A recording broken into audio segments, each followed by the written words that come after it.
عذاب قبر کو ان کے بیانات سے سمجھنا پڑے گا جو عذاب قبر کا یقین رکھتے تھے عذاب قبر کو تو ان کے بیانات سے سمجھنا پڑے گا جو عذاب قبر کا یقین رکھتے تھے۔ عمر رضی اللہ تعالیٰ عنہ کو عذاب قبر پر اور قبر کے سوالات پر اطمینان تھا، اور ہم غافل ہیں۔ ہمیں اور صحابہ کرام میں قبر کے سوالات کے اعتبار سے فرق یہ ہے کہ وہ قبر کے سوالات کی طرف سے مطمئن تھے اور ہم قبر کے سوالات کی طرف سے غافل ہیں۔ اس لیے کہ جسے علم ہے یقین کے ساتھ وہ امتحان کے جوابات کی طرف سے مطمئن رہتا ہے۔ آپ جانتے ہیں جو آدمی پڑھ لیتا ہے محنت سے اس کو امتحان میں کوئی فکر نہیں ہوتا، جو پوچھیں گے بتا دوں گا، اور جو محنت نہیں کرتے وہ پریشان ہو جاتے ہیں، انہیں امتحان سے بخار چڑھ جاتا ہے اور وہ امتحان کے قابل نہیں ہوتے، وہ صاف کہتے تھے کہ ہمیں معلوم نہیں۔ عمر رضی اللہ عنہ قبر کے سوالات کی طرف سے مطمئن تھے۔ جب آپ نے سارا قبر کا منظر کھینچا عمر کے سامنے تو عمر رضی اللہ تعالیٰ عنہ نے فرشتوں کی حیت، ان کا خوفناک منظر، ان کے سوالات کی آواز بجلی کی گرج کی طرح، یہ سب کچھ سن کر یہ پوچھا کہ کیا جب مجھ سے سوال کیا جائے گا قبر میں تو میں ہوش میں ہوں گا؟ فرمایا ہاں عمر تو ہوش میں ہوگا۔ تو میں نے فرمایا میں ان سوالات کرنے والوں سے نمٹ لوں گا، کوئی مسئلہ نہیں ہے۔ آپ نے اتنا سخت منظر بیان کیا قبر کے منکر نکیر کے سوالات کی کیفیت کا کہ ان کی آواز بجلی کی طرح ہوگی، گرجدار، ان کی آنکھیں آسمان کی بجلی کی روشنی کی طرح چمکتی ہوئی ہوں گی۔ سارا سن کے فرمایا میں ان سے نمٹ لوں گا۔ عمر اگر سوال کے جواب نہ دے سکا تو ان کے ہاتھ میں ایسا ہتھوڑا ہوگا، اس ہتھوڑے کو سارے مینا والے مل کر اٹھا نہیں سکیں گے، اور وہ ہتھوڑا ان کی ہاتھ میں اتنا ہلکا ہوگا جیسے میرے ہاتھ میں یہ چھڑی ہے، آپ کے ہاتھ میں چھڑی تھی، آپ اس کو ہلا رہے تھے، ایسا ہلکا ہوگا وہ ہتھوڑا ان کے ہاتھ میں، جس ہتھوڑے کو سارے حاجی مل کر ہلا نہیں سکیں گے۔ فرمایا میں ان سے نمٹ لوں گا۔ جبرائیل نے آ کر کہا کہ جو آپ کے ساتھی ہے نا عمر، جب اس سے قبر میں سوال کیا جائے گا تو یہ سوال کا جواب دینے کے بجائے فرشتوں سے ہی سوال کر بیٹھیں گے، فرشتوں سے ہی سوال کریں گے، اے فرشتوں مجھ سے کیا پوچھتے ہو میرے رب کے بارے میں؟ تم بتاؤ تمہارا رب کون ہے، اور مجھ سے کیا پوچھتے ہو میرے دین کے بارے میں؟ تم بتاؤ تمہارا دین کیا ہے، اور مجھ سے کیا پوچھتے ہو ان محمد صلی اللہ علیہ وسلم کے بارے میں؟ انہیں تو میں تم سے زیادہ جانتا ہوں، تم بتاؤ تمہارا نبی کون ہے؟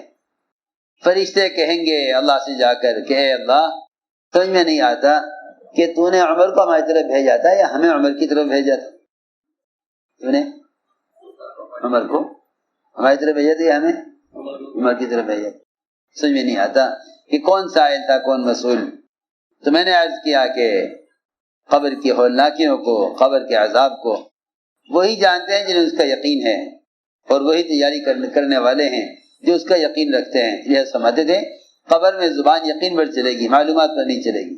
اسے ڈرنا چاہیے کہ ہم ایک بات کو سن کر اس کو معلومات میں لے آویں، دوبارہ اگر سننے لگیں تو دل نہ چاہے سننے کو کہ یہ تو ہم نے سنا ہوا ہے، کوئی نئی بات لاؤ۔ قبر کے عذاب کو ایک دفعہ سن کر لوگ فارغ ہو جاتے ہیں، سمجھتے ہیں کہ یہ ساری چیزیں معلومات میں لانے کی ہیں۔ میری بات یاد رکھنا، احکام کے لائن کے علم سے فراغت ہو جائے گی، احکام کے لائن کے علم سے فراغت ہو جائے گی کہ عمل سیکھ لیا ہے اس طرح کرو، لیکن غیب سے متعلق علم سے فراغت نہیں ہے، کیونکہ غیب کے علم کے یقین کی تجدید کی ضرورت ہے، احکام اور مسائل سے متعلق علم کی تجدید کی ضرورت نہیں ہے، سمجھے؟ احکام اور مسائل سے متعلق علم کی تجدید کی ضرورت نہیں ہے، لیکن جو علم غیب سے متعلق ہے، جو علم غیب سے متعلق ہے اس کی تجدید کی ضرورت ہے۔ تاکہ اس سے ایمان تازہ ہو. مسائل کی تعلیم سے ایمان تازہ نہ ہوگا، اس سے تو فراغت ہو جائے گی، کیونکہ معلوم ہے نماز ایسے پڑھنی ہے، روزہ ایسے رکھنا ہے. لیکن جو غیب سے متعلق علم ہے اس کی تذکیر اور اس کے تکرار کی ضرورت ہے تاکہ اس سے غیب کا یقین تازہ ہوتا رہے. یہ میں عرض کر رہا تھا. فرماتے ہیں رضی اللہ تعالی عنہ، ایک فرماتے ہیں محمد جعفر محمد والد سے نقل کرتے ہیں اپنے دادا سے کہ علی رضی اللہ تعالی عنہ ایک جنازے کے پیچھے چلے قبرستان کی طرف. جب جنازہ رکھ دیا گیا لحد میں تو جنازے کے رشتہ دار متعلقین وہ زور زور سے رونے لگے. فرمایا کیوں رو رہے ہو؟ فرمایا کیوں رو رہے ہو؟ خدا کی قسم تم تو رونے میں لگے ہوئے ہو. بات اصل یہ ہے کہ اگر قبر کے اندر تمہارے مردے پر جو حالات گزر رہے ہیں اگر تم اس کا معائنہ کر لو، اپنی آنکھ سے اس کو دیکھ لو، تو تم اپنی میت کو دفنانا بھول جاؤ. تم اپنی میت کو دفنانا بھول جاؤ. تم میت کو قبرستان لے جا نہ سکو. اگر تمہیں معلوم ہو جائے کہ میت پر قبر میں کیا گزر رہی ہے تو تم ہمت نہ کرو اپنے مردوں کو قبرستان تک لانے کی، اور تم غافل ہو جاؤ اپنے مردوں کے دفن کرنے سے. فرمایا کہ ان مرنے والوں کو قبر کی طرف ایک کے بعد دوسرے کو، دوسرے کے بعد تیسرے کو، سب کو جانا ہے. ایک کو بھی موت ان میں سے باقی نہیں چھوڑے گی. پھر ابوبکر رضی اللہ عنہ نے بیان فرمایا اور فرمایا کہ اللہ کے بندو، میں تمہیں وصیت کرتا ہوں اللہ سے ڈرتے رہنے کی. وہ اللہ جس نے تمہارے لیے قرآن میں مثالیں بیان کی ہیں اور تمہاری موت کے وقت کو متعین کیا ہے، اور تمہیں وہ کان عطا فرمائے ہیں کہ جو کان خیر کی بات کو محفوظ کرتے ہیں، اور وہ آنکھیں تمہیں عطا فرمائی ہیں کہ ان آنکھوں سے چھپی ہوئی چیزیں تمہارے لیے واضح ہو جاتی ہیں اور تمہارے لیے کھول دی جاتی ہیں، اور تمہارے لیے چیزیں روشن ہو جاتی ہیں. چھپی ہوئی چیزیں تمہیں وہ آنکھیں دی ہیں کہ جسے چھپی ہوئی چیزیں تمہارے لیے ظاہر ہو جاتی ہیں، اور تمہیں وہ دل دیے ہیں اللہ نے تمہیں وہ دل دیے ہیں جو دل دنیا کے مصائب کو، دنیا میں آنے والے حالات کو اچھی طرح سمجھتے ہیں. اور تمہیں اللہ نے وہ دل دیا ہے جو دل اللہ کے ذکر سے آباد رہتا ہے. وہ دل اللہ نے تمہیں دیا ہے جو دل اللہ کے ذکر سے آباد رہتا ہے. اللہ نے تمہیں بیکار پیدا نہیں کیا. اللہ نے بیکار پیدا نہیں کیا، اور اللہ نے قرآن کو تم سے ہٹا نہیں دیا. قرآن تمہارے سامنے واضح ہے، بلکہ اللہ نے تمہارا اکرام کیا ہے تمام نعمتوں کے ساتھ، اور تمہیں اللہ تعالی نے نعمتیں کھول کر دی ہیں، اور اللہ نے تم سب کا احاطہ تمہیں چن کر تمہارا احاطہ کیا ہوا ہے. اللہ نے تمہیں سب کو شمار کیا ہوا ہے، اور اللہ نے تمہارے لیے بدلہ تیار کر رکھا ہے. اللہ نے تمہارے لیے بدلہ تیار کر رکھا ہے. دنیا میں خوشی پر کیا دیں گے اور غم پر کیا دیں گے، اس سب کے بدلے اللہ نے تمہارے لیے تیار کر رکھے ہیں. اللہ کے بندو اللہ سے ڈرو. اللہ کے بندو اللہ سے ڈرو، اور اللہ سے ثواب کی طلب میں کوشش کرو، اور ان اعمال میں جلدی کرو. اعمال میں جلدی کرو تمام شہوتوں کے ختم ہونے سے پہلے، اور اس موت کے آنے سے پہلے جو موت تمام لذتوں کو ڈھا دینے والی ہے. اس موت کے آنے سے پہلے اعمال میں جلدی کر لو جو موت تمام لذتوں کو ڈھا دینے والی ہے. اس لیے کہ دنیا کی نعمتیں ہمیشہ رہنے والی نہیں ہیں، اور دنیا کے مصائب سے کوئی معمون اور محفوظ نہ رہے. یہ دنیا ایسی دھوکے باز ہے کہ اس کی حالت بدلتی رہتی ہے. دنیا کی حالت بدلتی رہتی ہے، اور ایسا سایہ ہے جو سایہ باقی نہیں رہتا، زائل ہونے والا ہے. اور ایسا سہارا ہے جو سہارا ختم ہونے والا ہے. ایسا سہارا ہے کہ جو سہارا ختم ہونے والا اور مائل ہونے والا ہے. یہ دنیا آتی ہوئی اچھی لگتی ہے، دنیا آتی ہوئی اچھی لگتی ہے، لیکن بہت جلدی یہ اپنے دنیا والوں سے گزر جاتی ہے۔ اس کی شہوتوں میں پڑنے یا اپنی شہوتیں پڑنے والوں کو دنیا تھکا دیتی ہے۔ یہ بڑی یہ بہت دھوکے کا دودھ پلانے والی ہے، دھوکے کا دودھ پلانے والی ہے اور دھوکے سے ہلاک کرنے والی ہے، اور یہ دنیا اپنے پیچھے چلنے والوں کو تھکا دینے والی ہے۔ اللہ کے بندو، عبرتوں سے نصیحت حاصل کرو۔ اے اللہ کے بندو، عبرتوں سے نصیحت حاصل کرو اور قرآنی آیات سے اور احادیث سے عبرت لیا کرو۔ اللہ کے عذاب اور اس کی وعیدوں سے ڈرتے رہو اور وعد اور نصیحت سے نفع حاصل کرو۔ فرمایا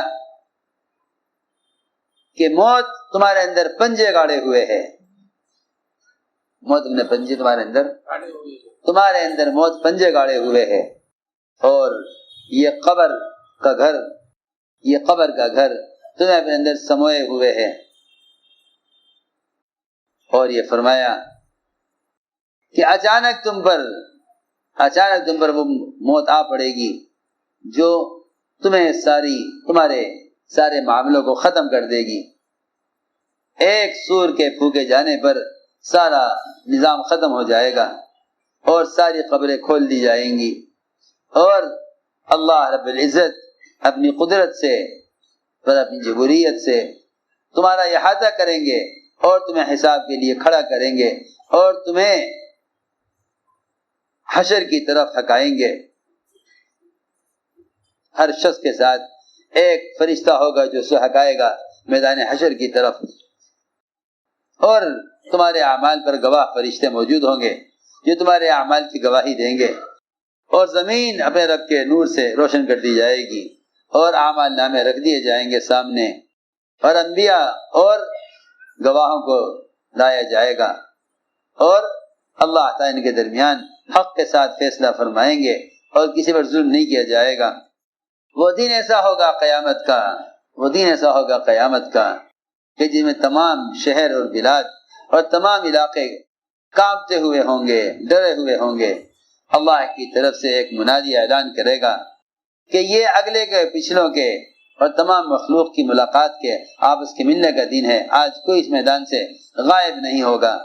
اللہ تعالی کی طرف سے خاص تجلی کی جائے گی اور سورج بے نور کر دیا جائے گا، اور تمام وحشی جانور ایک جگہ جمع ہو جائیں گے اور تمام بھید کھول دیے جائیں گے، اور تمام بدترین قسم کے لوگ ہلاک کر دیے جائیں گے، اور دل اس دن ڈرے ہوئے ہوں گے اور کانپتے ہوئے ہوں گے۔ جہنمیوں پر اللہ تعالی کی طرف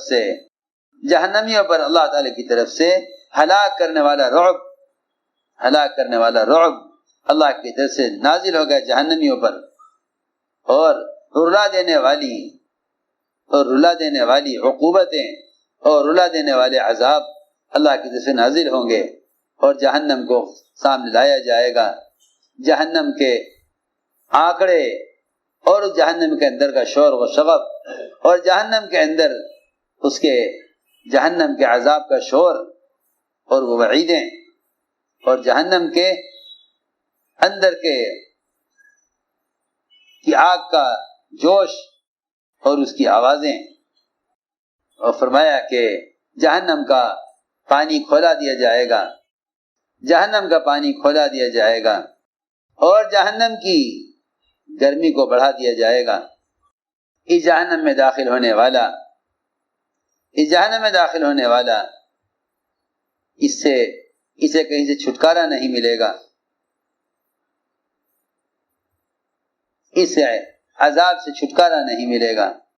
جہنم میں داخل ہونے والا کسی عذاب سے چھٹکارا نہیں ملے گا، اور اس کی حسرتیں کبھی ختم نہیں ہوں گی، اور جہنم کی بیڑیاں اتنی مضبوط اور سخت ہیں جو کبھی توڑی نہیں جا سکیں گی۔ ان جہنمیوں کے پاس فرشتے ہوں گے جو انہیں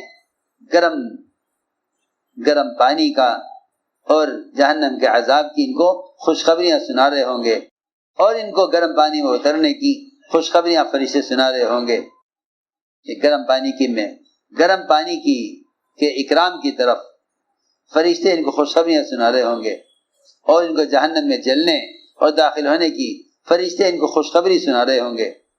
یہ اللہ سے پردے میں ہوں گے، اللہ کی زیارت ان کو نصیب نہ ہوگی، اور یہ اپنے دوستوں سے جدا ہوں گے، کوئی کسی کو پہچانے یا ملے گا نہیں کسی سے، اور یہ جہنم کی طرف چلائے جا رہے ہوں گے۔